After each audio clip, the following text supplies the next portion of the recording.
The AAP-01 is entirely made out of polymer, and that includes the upper and lower receiver. I believe that factors into its great price, starting at around $100. And this guy was purchased from my local airsoft store, Airsoft Master in Buena Park. And one of the great things about this pistol is its simplicity.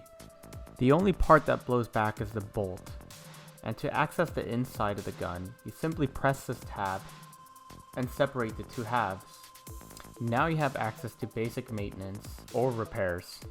And speaking of, I had to replace the hammer, which broke on me after around 3,000 rounds. I replaced it with the official Action Army steel hammer, which dropped in with no fitment issues whatsoever.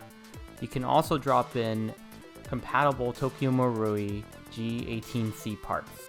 You may also notice some immediate wear on the blowback housing due to the hammer hitting it, but it does stop wearing in eventually, and it shouldn't be anything to be concerned with. Here's a close-up of that shiny new hammer. And in case you didn't already know, the AAP-01 has full auto and semi. You can toggle between the both by pulling the bolt back and toggling the switch underneath. It may be a little stiff at first, but keep trying, you'll get it.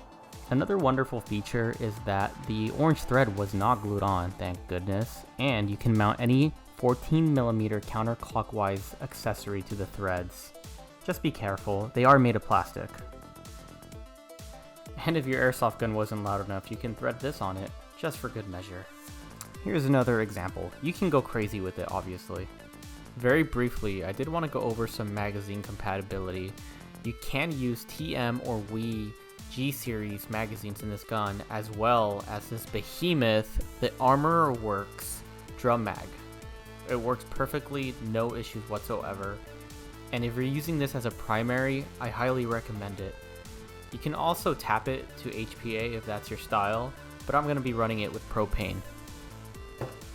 Keep in mind that when using this particular drum mag, the slide will not lock back when empty.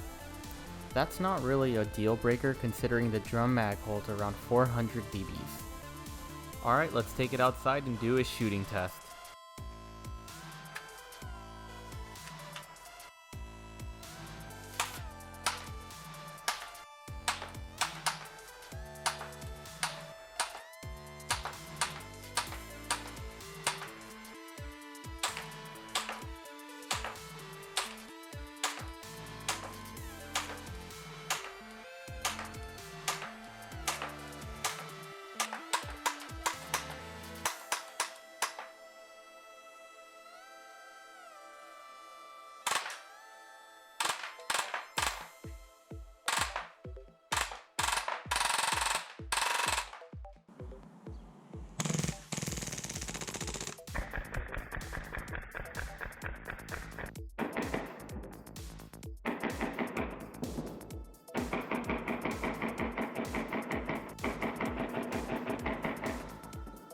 That does it for the review. Thanks for watching and have a great rest of your day.